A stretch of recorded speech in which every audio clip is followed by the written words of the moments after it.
Good evening. I'm your host, Doug McDougall. As artists, we are called to be a voice for change in this world. Acclaimed Black author Toni Morrison saw it as a call to action. This is precisely the time when artists go to work. There is no time for despair, no place for self-pity, no need for silence, no room for fear. We speak, we write, we do language. That is how civilizations heal. And as such, I welcome you to a very special edition of Weekly Update. On this, the 19th of June, also known as Juneteenth, the observance of the day in history that Black slaves were freed in the United States of America. The day is also sometimes called Freedom Day or Emancipation Day. On this day in 1865, enslaved African Americans in Galveston, Texas, were told they were free and that the Civil War had ended. Now, 155 years later, people across the U.S. mark the observance with celebrations. This year's celebration may resonate in new ways, given the sweeping changes and widespread protests across the U.S. in these past few weeks and months. To quote the iconic Toni Morrison once again, "I know the world is bruised and bleeding. And though it is important not to ignore its pain, it's also critical to refuse to succumb to its malevolence. Like failure, chaos contains information that can lead to knowledge, even wisdom, like art." Following the filmed killing of George Floyd, a 46-year-old African-American man who died in the custody of the Minneapolis police last month, thousands of people around the U.S., and around the world for that matter, have poured onto the streets in solidarity and in protest. George Floyd's name, as well as the names of Breonna Taylor, Rayshard Brooks, and countless others, have become rallying cries for change across the country and around the world. Many Black Americans feel as though this is the first time in a long time that they have really been heard in a meaningful way. Juneteenth is an opportunity for people to learn from and reflect upon Black history in the U.S. and around the world. During a 10-year span, freedom fighter Harriet Tubman, perhaps the most well-known of all the Underground Railroad's conductors, made an astounding 19 trips and escorted over 300 slaves to freedom, never losing a single passenger, on the arduous trek from the Deep South to my home country here in Canada. She rightly proclaimed, "Every great dream begins with a dreamer. Always remember, you have within you the strength, the patience, and the passion to reach for the stars, to change the world." Fast forward 100 years to the Civil Rights Movement. In the 60s, when I grew up as a child, the fight for economic, social, and political justice for Black Americans.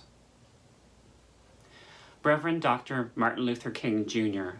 gave countless Black people a voice and hope for the future in his famous speech delivered at the foot of the Lincoln Memorial in Washington, D.C. on August 28, 1963, in front of 250,000 people on the ground and millions on TV around the globe. In this, the greatest demonstration for freedom in the history of the U.S., he spoke of the struggle in America despite the Emancipation Proclamation, a momentous decree that came as a great beacon light of hope to millions of Black slaves, a joyous daybreak to end the long night of captivity. He went on to describe the current plight of Black Americans dealing with police brutality, segregation, discrimination, and poverty in the midst of a vast ocean of material prosperity. Harkening back to the Constitution and the Declaration of Independence, Dr. King spoke of the promise that all men, yes, Black men as well as white men, would be guaranteed the unalienable rights of life, liberty, and the pursuit of happiness. He said that it was time to make real the promises of democracy, ensuring the riches of freedom and the security of justice for all of God's children. Martin Luther King's dream for the future, deeply rooted in his personal faith and the American dream, was that one day the U.S. would rise up and live out the true meaning of its creed, that all men are created equal. That his 4 little children at home would one day live in a nation where they would not be judged by the color of their skin, but by the content of their character. With this faith, Americans would be able to work together, pray together, struggle together, stand up for freedom together, knowing that we would be free one day, looking forward to the day when all of God's children, black and white, Jews and Gentiles, Protestants and Catholics, would be able to join hands in solidarity as human beings, God's creation. No truer words were spoken when Dr. King also warned that our lives begin to end the day we become silent about things that matter. Harriet Tubman and Dr. Martin Luther King Jr. were the first of many freedom fighters over the years, but many others have lent their voice to speak up and speak out about bullying, discrimination, and racial and social injustice. In 2009, a full 146 years after the Emancipation Declaration, Democrat Barack Obama became the first African-American president of the U.S. During his administration, he challenged Americans to create a new normal, one that is fair and gives everybody opportunity and treats everyone equally and builds bridges between people instead of walls to divide them. During his presidential campaign, President Obama warned us that change will not come if we wait for some other person or if we wait for some other time. We are the ones we've been waiting for. We are the change that we seek. More recently, voices like former Orlando police chief and current Democratic Congresswoman Representative Val Demings offers a unique perspective in the wake of George Floyd's death. As a former officer of the law, and now as someone who actually writes laws. She spoke eloquently about racism in America when she said, "We see it in police work, but we also see it in corporate America. We see it in education. We see it in housing. We see it in so many places. Racism is still and always has been the ghost in the room in this country we call the greatest country in the world. People need a safe space to share their beliefs, their biases, their fears, if we're ever really going to be able to deal with that." When questioned about police reform, Congresswoman Demings, who could very well be Joe Biden's vice president in the upcoming elections in November, advised that only the brightest and the best men and women should be hired to be in the vocation of law enforcement. Police wear the badge over their hearts as a constant reminder that you've got to be as strong as lions, but also as gentle as doves. That when you enforce the law, you've got to enforce the law with compassion, because they're dealing with human beings, and they all belong to someone, and they're all loved by their families. Some 57 years after Martin Luther King's iconic speech, Washington, D.C. Mayor Muriel Bowser decided to paint in giant yellow block letters a message of solidarity, Black Lives Matter, a massive banner-like project spanning 2 city blocks of the 16th Street, a central access that leads southward straight to the White House, creating an unmistakable visual easily spotted by aerial cameras and virtually everyone within a few blocks.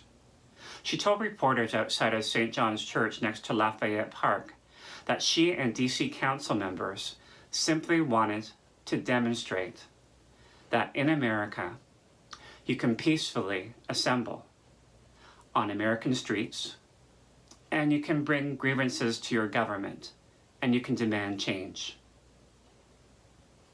Significant change has come in waves, and the world is watching America. Police have been charged for their misconduct, and there is talk of defunding and reforming current police jurisdictions across the country. Minneapolis officials have banned the use of chokeholds and strangleholds by police. Democrats in Congress unveiled sweeping legislation targeting misconduct and racial discrimination by the police. Speaking of change, Mahatma Gandhi once described the challenge involved in bringing about sustainable reform when he said, "Be the change you wish to see in the world." Which means not only talking the talk, but more importantly, walking the walk to model change in our world.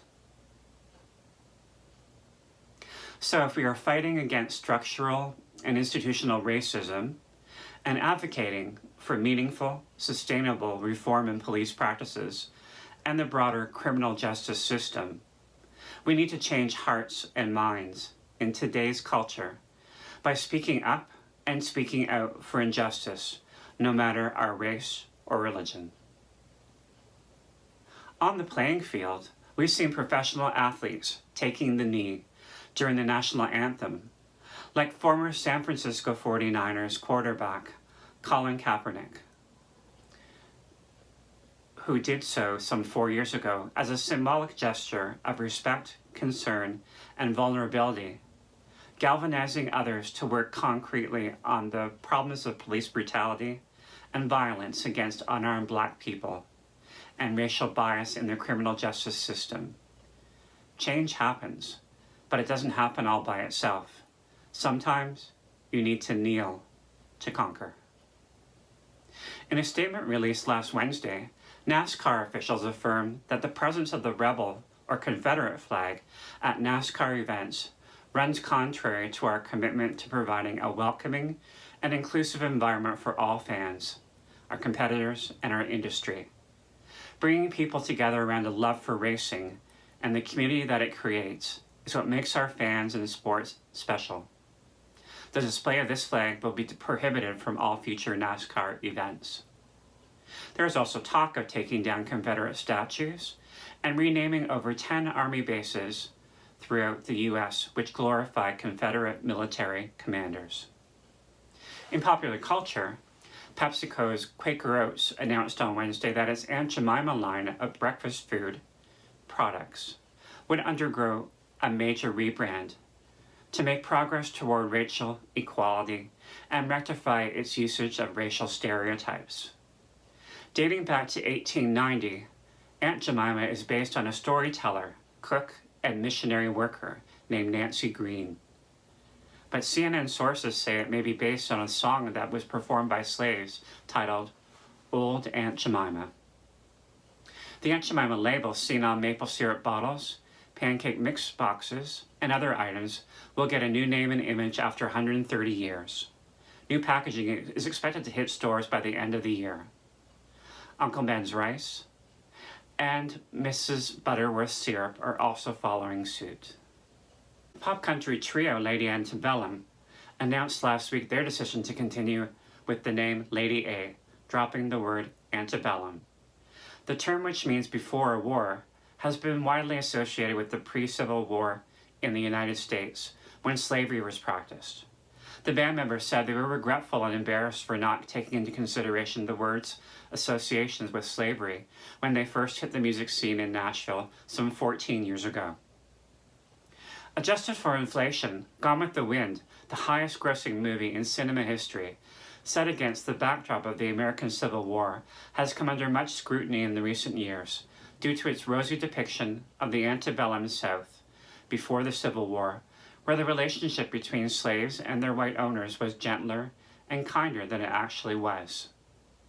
It has since been pulled from the HBO Max platform in response to recent protests and calls for action. Finally, in this news anchor's opinion, and as a former educator, We can't just turn a blind eye to what's going on in the world today. We can't bury our heads in the sand or retreat to an underground bunker, especially during this pandemic. The time has come to stand up and speak out for others around this planet of ours, those who are marginalized because of race, color, creed, or sex, and stand together to defeat discrimination in all its insidious forms.